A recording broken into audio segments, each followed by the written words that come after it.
Hello, my dear students. How are you all? I hope you all are fine. बेटा, today we are going to start. हम start करने वाले हैं class 6 के chapter 6 history को the early state. Early state के बारे में आज हम चर्चा करेंगे और उसके बारे में जानेंगे कि अर्ली स्टेट किस तरह से विकसित हुए, डेवलप कैसे हुए और उनका डेवलपमेंट कैसे धीरे धीरे होता गया। तो आज का जो हमारा टॉपिक होगा क्लास 6 के हिस्ट्री के चैप्टर 6 के बारे में हम डिस्कस करने वाले हैं, द अर्ली स्टेट्स। देखिए होता क्या था बेटा, इस चैप्टर में हम पढ़ेंगे जो इस चैप्टर के जो स्पॉटलाइट होंगे, जो इम्पोर्टेंट पॉइंट्स होंगे हम जानेंगे। ओरिजिन ऑफ महाजनपदास के बारे में हम पता करेंगे कि महाजनपदास क्या हुआ करते थे, रिपब्लिक एंड मोनार्चीज, राजतंत्र और गणतंत्र किस तरह से विकसित हुए, वहाँ पर राजा का शासन किस तरह से था। फिर the prominent public in the 16th century before common era, कि जो 6th सेंचुरी के अंदर में जो सबसे फेमस रिपब्लिक्स थे, मतलब कि सबसे ज़्यादा इम्पोर्टेंट राजा थे, वो किस तरह से अपना काम करते थे या सबसे ज़्यादा फेमस कौन से थे। तो पहला आता है अर्ली पॉलिटिकल ऑर्गेनाइजेशन।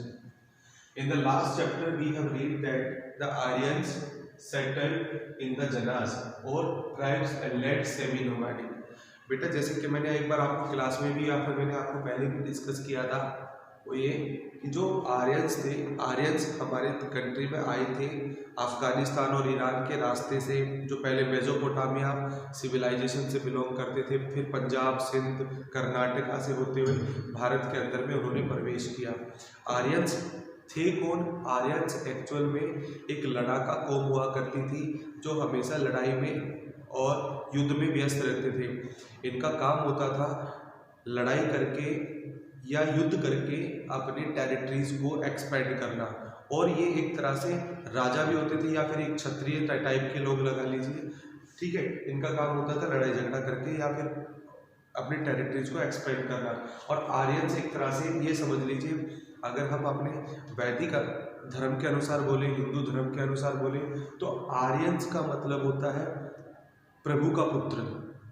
आर्यंस मतलब होता है जो देवता का बेटा हो, मीन्स वॉरियर हो, जो लड़ाई लड़े, जो अच्छाई के लिए लड़ाई लड़े, तो आर्यंस से होते। आज भी बेटा हम नॉर्मल लाइफ में हम आर्यंस लोगों को देख सकते हैं, उनकी आइडेंटिटीज हमें बताती हैं कि ये लोग आर्यंस हैं। वो हाइट में बहुत लंबे हुआ करते थे, उनके रंग जो होता था वो सांवला होता था, ठीक है। उनकी जो आँखों के जो कलर होते थे वो आई बॉल्स बिल्कुल नीली हुआ करती थी, ठीक है। तो आर्यंस ऐसी बात नहीं है कि हमने आर्यंस बिल्कुल ख़त्म कर दी। आर्यंस आज भी होते हैं हमारी सोसाइटी के अंदर में, बट लेकिन ड्यू टू ब्लड प्योरिफिकेशन ये आर्यंस धीरे धीरे हमसे अलग होते चले गए, बट लेकिन आर्यंस हम देख सकते हैं आज भी। खैर वो बात अलग है। होता क्या था, आर्यंस लोग आए थे हमारे यहाँ पर, ठीक है, और वो उन्होंने जन्स में रहना स्टार्ट कर दिया था। ट्राइब में लेट सेमी नोमैडिक, वो छोटे छोटे ग्रुप में रहने स्टार्ट कर दिया था और वो सेमी नोमैडिक थे। पहले जैसे मैंने मेसोलिथिक पीरियड में, नियोलिथिक पीरियड में आपको बताया था कि लोग ट्राइबल ग्रुप में रहा करते थे, ट्राइब्स में रहा करते थे, ठीक है। लेकिन ये ट्राइब नोमैडिक रहा करते हैं। नोमैडिक का मतलब होता है जो खाने की तलाश में यहाँ से वहाँ भटकता रहता हो, आज यहाँ पर है, शाम को कहीं और चला जाएगा, तो खाने की तलाश में।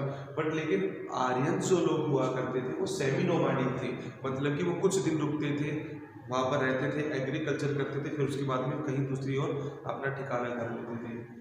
By the late Vedic period, the Aryans had moved further into the Ganga Valley. Ganga valley की तरफ उन्होंने अपना रुख किया।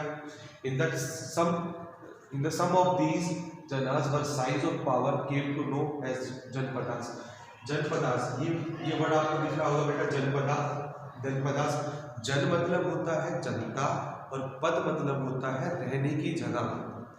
जनपदा का मतलब होता है, जन मतलब जनता, जनपदा दो वर्डों से मिलकर बना है, जन प्लस पदास। जन का मतलब होता है जनता और पदास का मतलब होता है जो रहने वाले लोगों, पद मतलब पैर, जहाँ पर जनता रहती हो, ठीक है। तो जहाँ पर जनता धीरे धीरे एक घर, दो घर, तीन घर, चार पांच घर, फिर उसके बाद में छोटा सा एक सोसाइटी बन गई, उसको जनपदास बोला जाने लगा। Many of the janapadas further involved involve in the political group called mahajanapada. फिर ये छोटे छोटे परिवार, बहुत सारे परिवारों को मिला करके एक बहुत बड़ा एक राज्य का गठन कर लिया था, स्टेट का गठन कर लिया था, और उसमें बहुत सारे लोग रहने लग गए थे। तो उसी जब बहुत सारे लोग जनपदा के अंदर में, छोटे छोटे जनपदा को मिला करके बहुत सारे लोग एक साथ हो गए, तो उसे बोला गया महाजनपदास, मतलब कि बहुत बड़े लोगों का समूह। महाजनपदास का मतलब क्या हुआ? बहुत सारे बड़े लोगों का समूह को बोला जाने लगा। By the capturing of the 1600 BC 16 mahajanapadas. अगर हम बात करते हैं 1600 बिफोर कॉमन इरा की, तो उस टाइम में 16 महाजनपद हुआ करते थे। ठीक है, ये बहुत इंपॉर्टेंट बात है बेटा, इसको हमें याद करना होगा कि जब 1600 में 16 महाजनपद हुआ करते थे, उनमें से जो सबसे इंपॉर्टेंट थे the 16 mahajanapadas, there were the 4 prominent monarchies. 16 mahajanapada थे, लेकिन 4 प्रोमिनेंट मतलब होता है प्रसिद्ध, बहुत ज़्यादा, जो सबसे ज़्यादा प्रसिद्ध थे, फेमस थे, वो थे कोसला, वात्सला, अवंती एंड मगधा। ये 4 थे जो सबसे ज़्यादा इंपॉर्टेंट थे। Magadha, however Magadh emerge as the most powerful of them. इन 4 राज्यों के अंदर में मगध सबसे ज़्यादा इंपॉर्टेंट हुआ करता था। ठीक है। Public and मोनार्चीज। रिपब्लिक और मोनार्चीज का मतलब होता है राजा और राजा का शासन।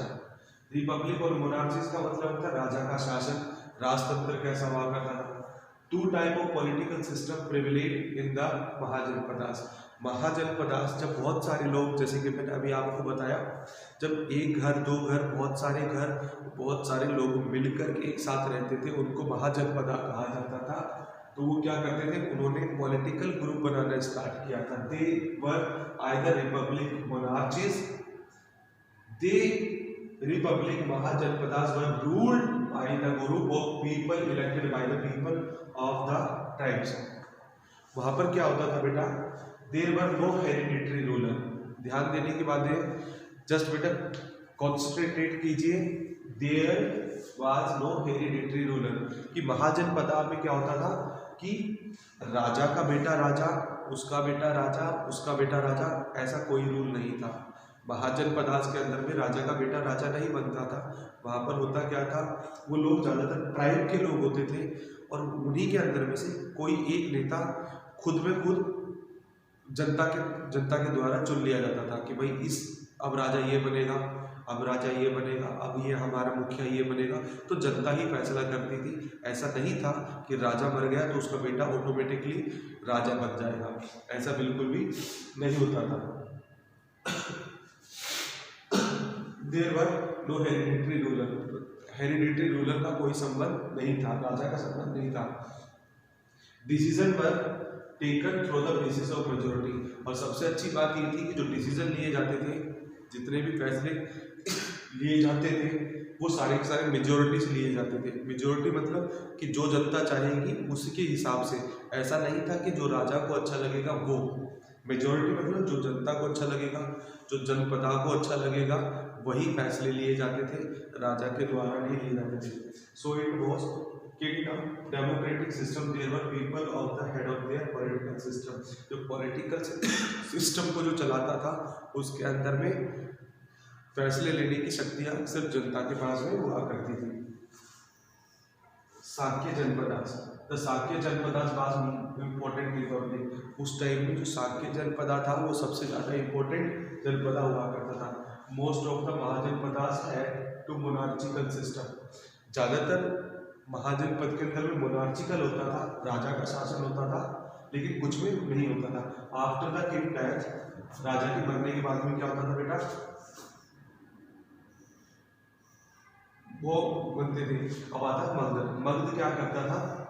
मगध बेटा एक बहुत पावरफुल जनपदा था, जिसके अंदर में बहुत ज़्यादा शक्तियाँ हुआ करती थी। वो किस तरह से लड़ते थे, वो क्या करते थे? The 16 Mahajanapadas always fought among themselves.